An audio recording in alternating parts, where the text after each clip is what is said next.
Hi friends, ಎಲ್ಲರಿಗೂ ನಮಸ್ತೆ. Welcome back to my YouTube channel. ನಾವಿವತ್ತು ಮಂಗಳೂರಲ್ಲಿರೋ ಪಿಲಿಕುಳ ನಿಸರ್ಗಧಾಮಕ್ಕೆ ಬಂದಿದ್ದೀವಿ. ಇಲ್ಲಿ ನಾವು ಇವತ್ತು ಝೂ ಅಲ್ಲಿ ಪ್ರಾಣಿಗಳನ್ನು ನೋಡೋದ್ರ ಜೊತೆಗೆ ಹೊಸ ಹೊಸ ವಿಚಾರಗಳನ್ನು ನೋಡಿ ತಿಳ್ಕೊಂಡಿದ್ದೀನಿ.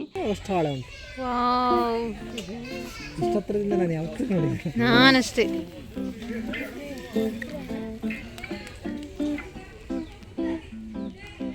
ಅದ್ರ ಕಾಲು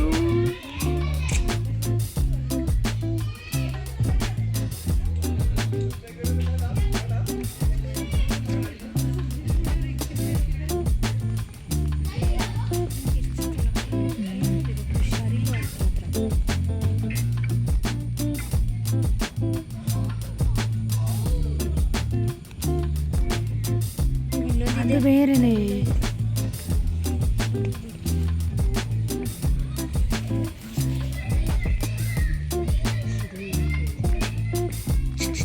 ಸುಮ್ಮನೆ ರುಚಿ ಲೈಫಲ್ಲೇ ನೋಡಿಲ್ಲ ಇಷ್ಟು ಹತ್ರದಲ್ಲಿ.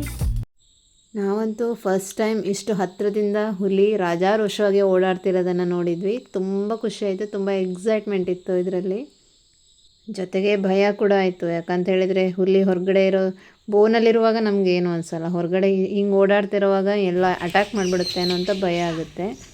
ಹಾಗೆ ಬೇರೆ ಬೇರೆ ಪ್ರಾಣಿಗಳನ್ನು ನೋಡಿಕೊಂಡು ಇಡೀ ಝೂ ಎಲ್ಲ ಸುತ್ತಾಡಿದ್ವಿ.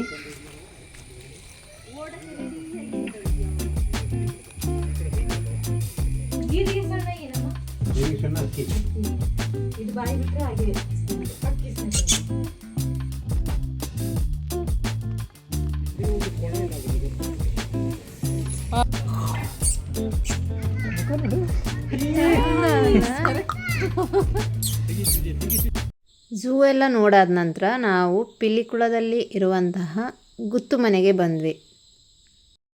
ಗುತ್ತು ಮನೆ ಅಂದರೆ ಹಿಂದಿನ ಕಾಲದಲ್ಲಿ ವಾಸ ಇದ್ದಂತಹ ಮನೆ. ತುಂಬ ಚೆನ್ನಾಗಿದೆ ಅದು. ಬಟ್ ಹೊರಗಡೆ ಫೋಟೋ ತೆಗಿಲಿಕ್ಕೆ, ವಿಡಿಯೋ ತೆಗಿಲಿಕ್ಕೆ ನಮ್ಮನ್ನು ಅವಕಾಶ ಕೊಡಲಿಲ್ಲ. ಒಳಗಡೆ ತೆಗೀರಿ ಅಂತ ಹೇಳಿದರು. ಸೊ ನೋಡಿ, ಇದು ಮನೆ ಒಳಗಡೆ ಇರುವಂತಹ ವ್ಯವಸ್ಥೆ. ಇಲ್ಲಿ ಹಳೆಯ ಕಾಲದಲ್ಲಿ, ಹಿಂದಿನ ಕಾಲದಲ್ಲಿ ಯಾವ ರೀತಿ ಅಡುಗೆ ಮಾಡ್ತಾಯಿದ್ರು, ಯಾವ ರೀತಿ ಸಾಮಗ್ರಿಗಳನ್ನು ಬಳಸ್ತಾಯಿದ್ರು ಅದೆಲ್ಲ ಇದೆ. ತಾಮ್ರದ ಪಾತ್ರೆಗಳಾಗಿರಬಹುದು, ಭರಣಿಗಳಾಗಿರ್ಬೋದು, ತುಂಬಾ ಕಲೆಕ್ಷನ್ಸ್ ಇದೆ. ತುಂಬ ಚೆನ್ನಾಗಿತ್ತು. ಮಣ್ಣಿನ ಪಾತ್ರೆಗಳು, ಕಂಚಿನ ಪಾತ್ರೆಗಳು, ತಾಮ್ರದ ಪಾತ್ರೆಗಳು, ಅದೇ ರೀತಿ ಅಕ್ಕಿಯನ್ನು ಸ್ಟೋರ್ ಮಾಡಿರ್ತಾಯಿದ್ರು. ಅದೆಲ್ಲವೂ ಇಲ್ಲಿ ಕಾಣಕ್ಕೆ ಸಿಗುತ್ತೆ. ನೋಡಿ, ಇದು ಅಕ್ಕಿ ಸ್ಟೋರ್ ಮಾಡಿರ್ತಾಯಿದ್ರು ಮೊದಲು.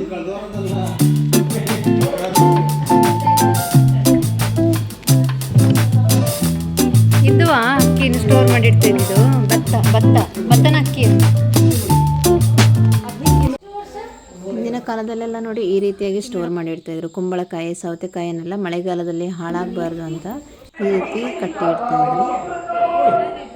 ಅದೇ ರೀತಿ ಯಕ್ಷಗಾನ ಆಗಿರ್ಬೋದು, ನಾಟಕಗಳಾಗಿರ್ಬೋದು, ಇಂತಹ ವಿಷಯಗಳ ಬಗ್ಗೆ ಡೆಮೋ ಕೂಡ ಇಟ್ಟಿದ್ದಾರೆ ಇಲ್ಲಿ.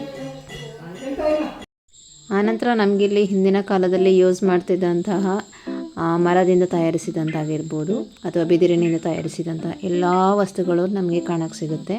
ಈಗಿನ ಜನ್ರೇಷನಲ್ಲಿ ಅಂತೂ ಇಂಥ ವಸ್ತುಗಳನ್ನು ಯೂಸ್ ಮಾಡೋದಿಲ್ಲ, ನಾವು ನೋಡಿ ಕೂಡ ಇಲ್ಲ. ತುಂಬ ಖುಷಿಯಾಯಿತು ಇದೆಲ್ಲ ನೋಡುವಾಗ.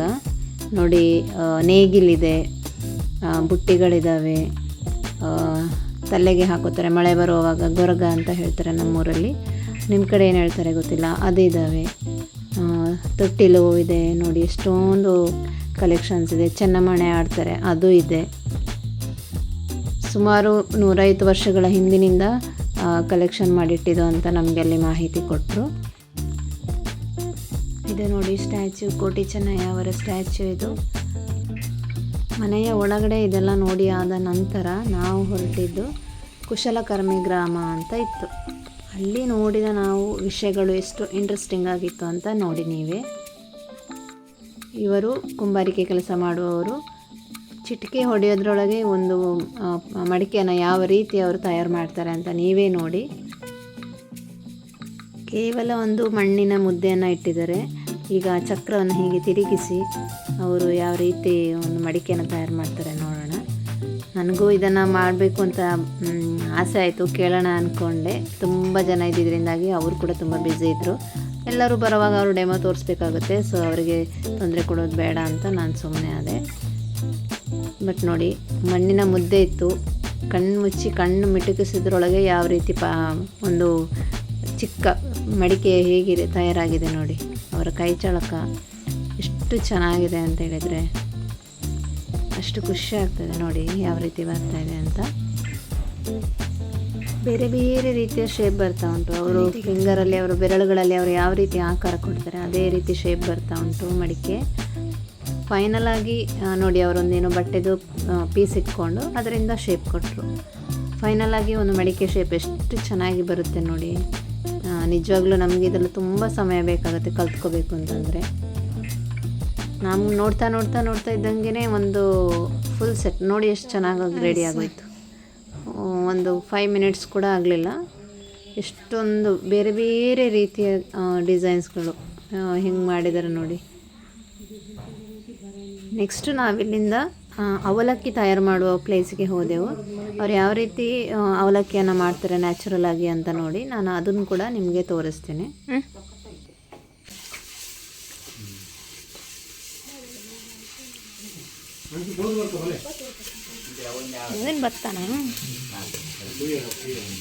ಒಲೆಯಲ್ಲಿ ಬೆಂಕಿ ಮಾಡಿ ಒಂದು ಮಣ್ಣಿನ ಪಾತ್ರೆಯನ್ನು ಇಟ್ಟು ಅಲ್ಲಿ ಭತ್ತವನ್ನು ಹಾಕಿದ್ದಾರೆ ಅವರು. ಅಕ್ಕಿ ಎಲ್ಲ ಭತ್ತವನ್ನು ಹಾಕಿ ಅದನ್ನು ಹುರ್ಕೊಳ್ತಾ ಇದ್ದಾರೆ ಸ್ವಲ್ಪ ಬಿಸಿ ಆಗೋ ತನಕ.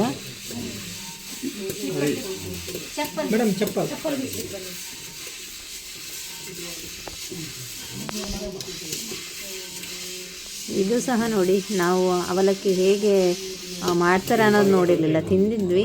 ಆದರೆ ಇವತ್ತು ಹೇಗೆ ಮಾಡ್ತಾರೆ ಅಂತ ಕಣ್ಣಾರೆ ನೋಡ್ತಾ ಇದ್ವಿ. ಇವಾಗ ಮೆಷಿನ್ಗಳೆಲ್ಲ ಬಂದಿರ್ಬೋದು, ಆದರೆ ಹಿಂದಿನ ಕಾಲದಲ್ಲಿ ಅವ್ರು ಯಾವ ರೀತಿ ಭತ್ತವನ್ನು ಕುಟ್ಟಿ ಪುಡಿ ಮಾಡಿ ಅವಲಕ್ಕಿ ಮಾಡ್ತಾಯಿದ್ರು ಅಂತ ಇವಾಗ ನೋಡಿ.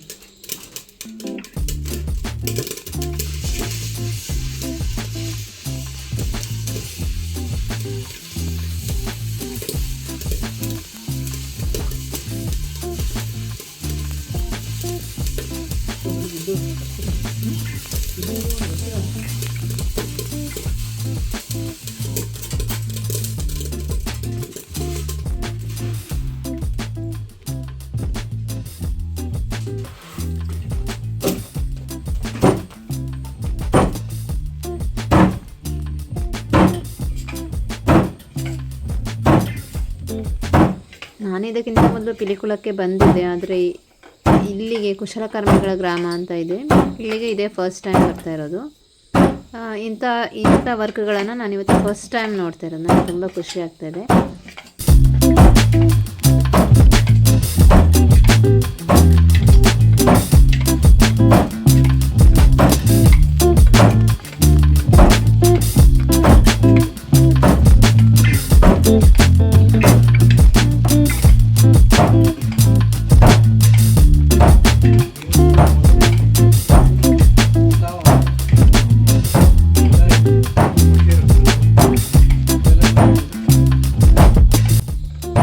ನೋಡಿ, ಒರಳಿಗೆ ಹಾಕಿ ಮರದಿಂದ ಅವರ ಕಾಲಿನ ಸಹಾಯದಿಂದ ಅವರು ಅದನ್ನು ಕುಟ್ಟಿ ಪುಡಿ ಮಾಡಿ ಅವಲಕ್ಕಿಯನ್ನು ಮಾಡಿದ್ದಾರೆ.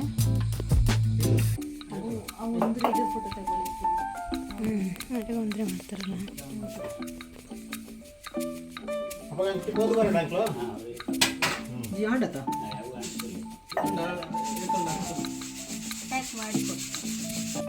ನೋಡಿದ್ರಲ್ಲ ಎಷ್ಟು ಚೆನ್ನಾಗಿ ಅವಲಕ್ಕಿ ರೆಡಿಯಾಗಿದೆ. ತಿನ್ನೋಕ್ಕೂ ಕೂಡ ತುಂಬಾ ಟೇಸ್ಟಿಯಾಗಿತ್ತು. ನ್ಯಾಚುರಲ್ ಆಗಿ ಯಾವುದೇ ಮಿಷಿನಿನ ಸಹಾಯ ಇಲ್ಲದೆ ತಯಾರಿಸಿದಂತಹ ಅವಲಕ್ಕಿ.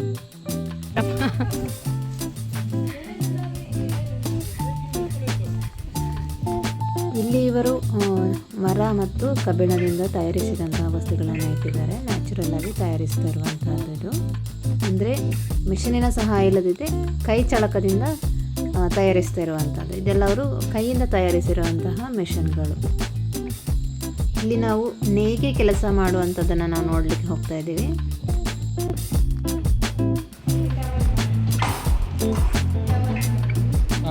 ಟವೆಲ್ಲ ಕೆಳಗಡೆ ಆಗಿದೆ ನೋಡಿ ಟವೆಲ್.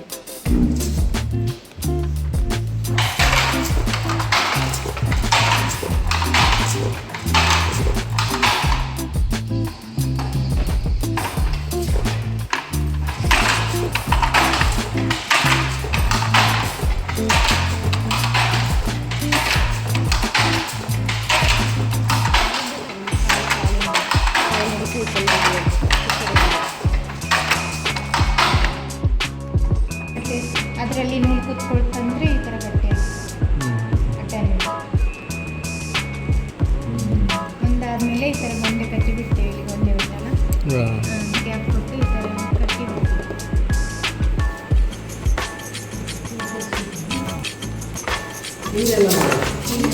ರೆಸಿಪಿ ತಗೊಳ್ಳಿ.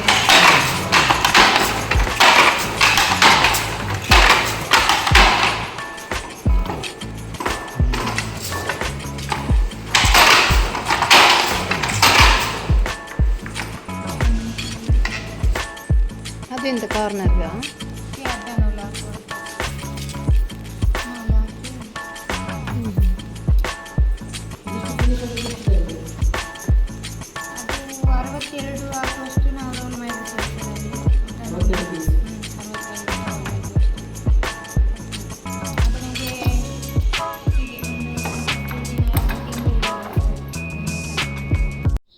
ಇದು ನೋಡಿ, ಅವರು 62 ಟವಲ್ ಆಗುವಷ್ಟು ಒಂದು ರೋಲನ್ನು ಮಾಡಿಟ್ಟಿದ್ದಾರೆ. ಕೈಯ ಸಹಾಯದಿಂದ ಅವರು ಟವಲನ್ನು ಪ್ರಿಪೇರ್ ಮಾಡ್ತಿದ್ದಾರೆ ನೋಡಿ. ಕೈ ಮತ್ತು ಕಾಲನ್ನು ಬಳಸಿ ಟವಲನ್ನು ಅವರು ರೆಡಿ ಮಾಡ್ತಾ ಇರುವಂಥದ್ದು. ಆಲ್ಮೋಸ್ಟ್ ಅವರಿಗೆ ಇದು ಕಂಪ್ಲೀಟ್ ಮಾಡಲಿಕ್ಕೆ, ಒಂದು ರೋಲ್ ಕಂಪ್ಲೀಟ್ ಮಾಡೋಕ್ಕೆ 1 ತಿಂಗಳ ಮೇಲೆ 2-3 ದಿವಸ ಬೇಕು ಅಂತ ಹೇಳಿದರು. ಟವೆಲ್ ಆಮೇಲೆ ಬೆಡ್ಶೀಟ್ಸ್ ಎಲ್ಲ ಇವರಿಲ್ಲಿ ಪ್ರಿಪೇರ್ ಮಾಡ್ತಾರೆ.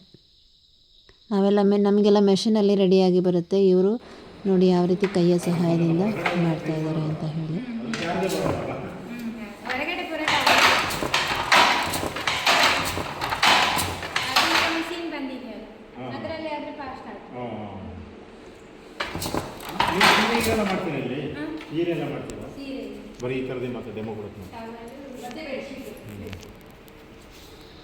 ಇಲ್ಲಿ ನೂಲನ್ನು ರೋಲ್ ಮಾಡಿ ಇಟ್ಟಿದ್ದಾರೆ. ಇದು ಮಿಷಿನಿನ ಮುಖಾಂತರವಾಗಿ ಅವ್ರ ಕೈಯ ಸಹಾಯದಿಂದ ಟವಲನ್ನು ಪ್ರಿಪೇರ್ ಮಾಡ್ತಾರೆ. ಇದು ನೋಡಿ ಬೆಡ್ಶೀಟ್ ಮಾಡ್ತಾಯಿದ್ದಾರೆ. ನೂಲುಗಳೆಲ್ಲ ಮೇಲ್ಗಡೆ ಇದ್ದಾವೆ ನೋಡಿ. ನೇಯ್ಗೆ ಕೆಲಸ ಇದು ಎಷ್ಟು ಚೆನ್ನಾಗಿ ಮಾಡ್ತಾಯಿದ್ದಾರೆ. ನಾನು ಫಸ್ಟ್ ಟೈಮ್ ಈ ರೀತಿಯ ವರ್ಕನ್ನು ನೋಡ್ತಾ ಇರುವಂಥದ್ದು. ಅಲ್ಲಿಂದ ನಾವು ನೆಕ್ಸ್ಟ್ ಹ್ಯಾಂಗಿಂಗ್ ಚೇರ್ ಮಾಡುವಂಥದ್ದು, ಬಿದಿರಿನಿಂದ ಮಾಡುವಂಥ ಒಂದು ಪ್ಲೇಸ್ಗೆ ಬಂದೆವು. ಅವ್ರು ನೋಡಿ ಎಲ್ಲ ಪ್ರಿಪೇರ್ ಮಾಡಿಟ್ಟಿದ್ದಾರೆ ಆಲ್ರೆಡಿ. ಎಷ್ಟು ಚೆಂದ ಇದೆ ಇದು. ನಾವು ನೋಡ್ತೇವಲ್ಲ ಕಬ್ಬಿಣದಿಂದ ಮಾಡಿದ, ವಯರಿನಿಂದ ಮಾಡಿರುವಂಥದ್ದೆಲ್ಲ ಸಿಗುತ್ತೆ. ಇವರು ನ್ಯಾಚುರಲ್ ಬಿದಿರಿನಿಂದ ತಯಾರು ಮಾಡ್ತಾಯಿದ್ದಾರೆ. ಬುಟ್ಟಿಗಳನ್ನು ತಯಾರು ಮಾಡುವಂಥದ್ದು. ಗಾಣದ ಎಣ್ಣೆಯನ್ನು ಪ್ರಿಪೇರ್ ಮಾಡುವಂತಹ ಒಂದು ಅಂಗಡಿ ಕೂಡ ಇತ್ತು. ಆದರೆ ನಮಗಲ್ಲಿ ಹೋಗ್ಲಿಕ್ಕಾಗಲಿಲ್ಲ, ಅದನ್ನು ಇವಾಗ ಕ್ಲೋಸ್ ಮಾಡಿದ್ದಾರೆ ಅಂತ ಹೇಳಿದರು. ಸೊ ಈ ರೀತಿ ಪಿಲಿಕುಳವನ್ನು ನಾವು ತುಂಬ ಎಂಜಾಯ್ ಮಾಡಿದ್ವಿ. ಸಂಜೆ 5 ಗಂಟೆಯ ನಂತರ ಬೀಚಿಗೆ ಹೋದ್ವಿ. ಅಲ್ಲಿ ನಾವು ತುಂಬಾ ಎಂಜಾಯ್ ಮಾಡಿದ್ವಿ. ಗಾಳಿಪಟ ಹಾರಿಸಿದ್ವಿ, ಫ್ಯಾಮಿಲಿ ಫೋಟೋಸ್ ತಗೊಂಡ್ವಿ, ಸನ್ಸೆಟ್ ನೋಡಿಬಿಟ್ಟು ಕಾಫಿ ಎಲ್ಲ ಕುಡ್ಕೊಂಡು ಮನೆಗೆ ಬಂದ್ವಿ. ಸೊ ಇದಾಗಿತ್ತು ಇವತ್ತಿನ ನನ್ನ ವಿಡಿಯೋ. ನಿಮಗೆ ಈ ವಿಡಿಯೋ ಇಷ್ಟ ಆಗಿದ್ದರೆ ಲೈಕ್ ಮಾಡಿ, ಸಬ್ಸ್ಕ್ರೈಬ್ ಮಾಡಿ. Thank you so much.